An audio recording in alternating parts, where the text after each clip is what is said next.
Superman and Lois, Season 2, Episode 7. That's right, folks. We're past the halfway point now. We have three more episodes after this one, and I don't know where we're going. Lex Luthor does not appear in this episode, and that makes me think we're building up to like a big thing happening with him in the end, but I don't know. Like, we've seen concept art and leaked photos for maybe a time jump in characters in different suits, but that would mean what exactly? Because we have three episodes left. I don't know.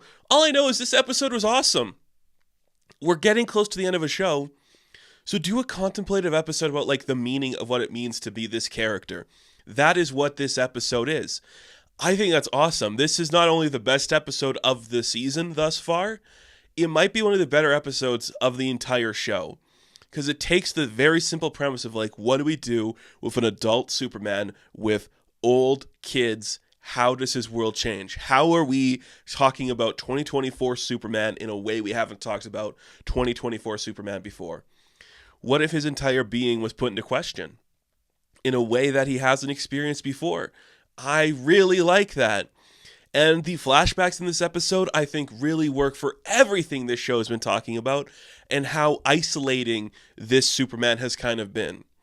We don't know the larger mythology of the world and the other characters in there. He doesn't really reference it. So the fact that we're just seeing him alone is really interesting. Let's just get it out of the way. This is the episode where Clark reveals his identity to the world. An event that happened in comic books relatively recently, the Bendis era, which is now kind of like old hat, but that's still pretty recently in the minds of a lot of readers. And it wasn't handled the way we all wanted it to be. If it's like a thing that's going to happen, you kind of want it done better, like the show did. But we'll get into that in a minute here, because that is kind of like the end of the episode. But it's also like the most important thing. This entire episode is about Smallville figuring out who Clark is. Everyone in the town is kind of aware. Clark is trying to like put them at ease, like, you're wrong about me, by talking to random people. He tries to talk to the coach, and the coach is like, I get it, I know. Would be pretty good though if we like could, pump up our roster with your special super sons, the Wonder Twins, I think he calls them, or the Bully. I think Timmy might have called them Wonder Twins. Funny reference. It's fine. Good little joke. I really like the one where like Denise is working like the register as the cashier. They're watching something on the TV where like a plane's going down. Clark's like, "Oops, I forgot my wallet in the car." He runs out, saves the plane, comes back. She's like, "You're back already?" He's like, "I was just in the parking lot." Funny. It's a good joke. One of like the quarterbacks that they play with, he like questions John and Jordan like, "You guys have powers. It's such bullshit." And he gets mad at them because that's the only way he can like win. It's like if they're not playing, because it's not fair if the Wonder Twins are playing. A good little joke. I like it a lot.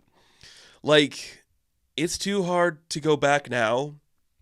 This becoming a thing you want to like play with in the modern like episodes. You can't put it back in the bottle. I'll even say that like the genie's out. We either get ahead of it or do some very serious course correction that may never happen. So it's easier if we do this on our own terms, which I really like, because the entire time John and Jordan are trying to argue like this is not normal. Clark's entire being, an entire like ideology for raising his kids is like, I want you to have a normal life. But the fact that they exist is just proof that they can't be a normal life. And I love that so much. Clark is a small town kid from a farm with loving parents. His entire being is like, I want to emulate what mom and pa did for me. And he can't do that because it's a different time. Your sons are different than you, and the world is not going to let you do that. And I think that entire idea is so interesting, and they really run with it in this episode. Just like Clark's like, I want you to have a normal life. But maybe the fact that I am Superman is the reason I can't have both. I can't have a normal life. I can't be close to people. I can't even have friends, which is what his sons think. And that's kind of true, because we finally get a longtime Superman character appearing in this show as a central part of the history to Clark. And it was so cathartic. I feel like this close to the end, please show us. Jimmy Olsen. Jimmy Olsen is here. He works at the Planet. He like runs the softball league, and he's like, Clark, you look big. You're from the Midwest. Join our team. He's like, I've never played baseball in my life. And Lois is like, dude, it's fun. Come on, just like lose. It's not about like winning, like showing you're the best. You just gotta like play. Like he's reaching out. It's somebody who wants to connect with you, Clark. It can't just be me. You have to make friends. And Clark's like, well, I mean, I'll do it, Jimmy, if you think I could do it. So Clark plays one game. He becomes like the bunt king. He just like bunts the ball, and he wins a game for Smallville. They're playing against Luthor Corp, and I'm like, that's kind of fun.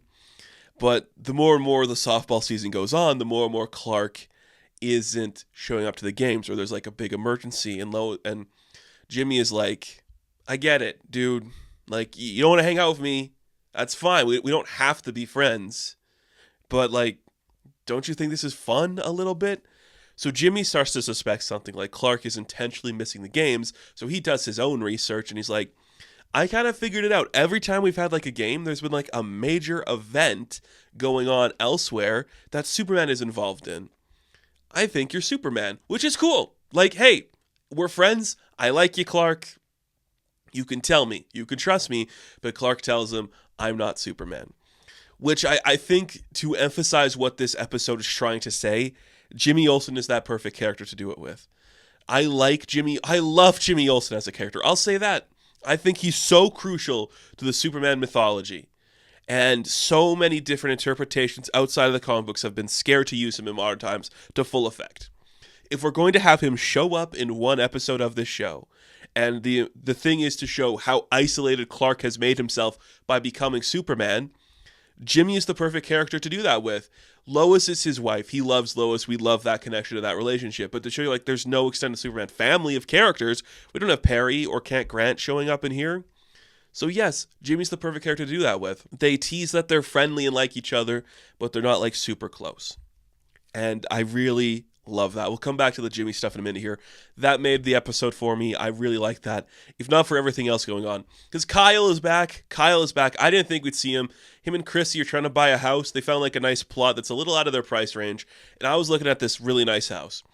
And it's like $300,000. And look, I don't know how money is in Kansas, but if I see a house that looks that nice for $300,000, that's good. The houses I see in my area, they are way more money than that. Nice little house. I know how currency works. I'm in Canada. It's all different.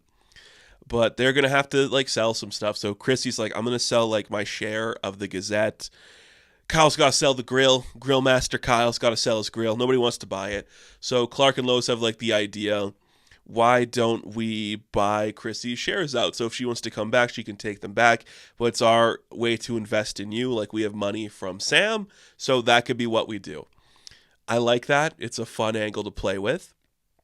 And them having that conversation like a diner leads to the incident that is going to change the direction of both the show and the characters in it. We've seen Clark being afraid to reveal himself, literally driving away Superman's pal, Jimmy Olsen. But Candace, who we saw in the last episode, her father comes into town. He was in prison with Luthor, and Luthor kind of revealed a little secret to him about a little guy named Clark Kent, who may or may not be Superman. So we're in like the diner, and he shows up. He's like, just tell me the truth, man, pointing a gun at Clark. And I love how this sequence is handled, because it's both kind of cheesy and silly, but with the actual emotional weight that we have seen from this show for so long. So Clark's trying to like power him down, like, stop de-escalating, we're good. Kyle's even stepping in. And then he fires the bullet, and everyone's like, oh shit, the diner's freaking out. And Clark just slows time down. Like, we just see him in like a super speed. He just takes a breather. He just looks at Lois, which I love. That's his first reaction. Is just like, what is about to happen isn't about me. It's more about how it's going to affect her. That is his first reaction. That's really cool. I really dig that moment. And then he just takes off his glasses. He's like, okay, I guess this is going to be what happens now. And we don't even see him like take off his clothes to change into Superman. Like, there's a scene in the flashback where he does like the quick phone booth change, but it's just unbutton the shirt. You see the crest on the chest. The bullet hits it. cut back, he is just in the Superman suit, the full suit. And he looks like Superman. And everyone's like, oh, shit. And Kyle literally drags the guy out the show. I'm like, all right, I'll handle it from here, buddy. You deal with this. So then Clark's first thing is like, I'm sorry I didn't tell you all sooner. And I'm like, yes, because you're in a small town, like a very small town. We have like one set that's one street. Everyone knows who you are. Perfect introduction to Superman as a character to this world. I think it's great. It is handled so well. Lois is like, this was needed. I'm proud that you're making this decision. I hope we can figure it out. I love that. I love how that is. Because the idea brings up so many other like ethical questions about like what's going on and stuff like that. But we're not going to get into that or whatever. But it's so good. It's such a good reveal. I really love how it's handled. And you think that's where it's going to end, but no, we're going to like hang on to that a little bit longer because we're going to meet Janet Olsen, Jimmy's sister. We saw her in the flashbacks. She's now like a news pundit, and she's like, all right, I'll do the interview. I love this whole sequence. Clark just like taking a moment upstairs. He comes down the stairs, and the entire news crew is just watching him. They're all like, I cannot believe we're seeing what's happening right now. I think it's awesome. It is so awesome. We do the interview, and it goes well. He explains every reason for his situation, just like, after I died, things were different and everything changed, and I realized there's other stuff I need to worry about, and being alone for as long as I have, I'm feeling that isolation of like being trapped in my own island, my own fortress of solitude, in myself of like the secret, is something I couldn't handle anymore. And as my kids grew up, I wasn't there for them when they were younger. I want to change that part of myself too. So, damn, like they did it. They actually handled it well. And like we get like the final question that we see Janet ask, which is like, who are your parents? And we don't get an answer, but it's like, I had great parents. I love that. I really love that. And I'm like, oh, that's a great way to end this too. Just making about like how he wants to be like his parents, but in doing so, he has to go about it in a different approach. I love how that's how we can handle this. And I'm like, that's where we're going to end it. Perfect way to end this. I'm really happy with that. But no, we get one final button to the entire sequence, which makes it work for me. Because like for most of the episode, they're like teasing there's something up with Jimmy. There's a reason we're not seeing him. Maybe it's because Clark just doesn't want to like be friends with him, or he doesn't want to be friends with Clark. But like not telling Jimmy was something that's important. So there's one final thing Clark has to do, and that's actually like sit down and talk to Jimmy. I was worried they're going to say Jimmy died before he got to learn the truth about Clark, but no, he's still alive. And I'm like, yes, that's what I want to see. That is what I want to see more than anything. Like as soon as you introduce Jimmy to me, I had the fear it's going to be like, oh, is he dead? And it's like a big regret for Clark, but it's like, no, he just like couldn't handle it. So Clark's making a friend. Clark is making a friend. I think that's awesome. It's cool. He walks in the diner not wearing the glasses. Oh, it's so cool. He's like, I knew it. You're the Bunt King. Of course you were doing this stuff.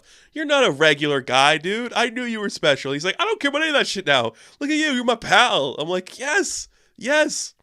That's what we want to see from Jimmy Olsen. That is what we want to see from a Superman show.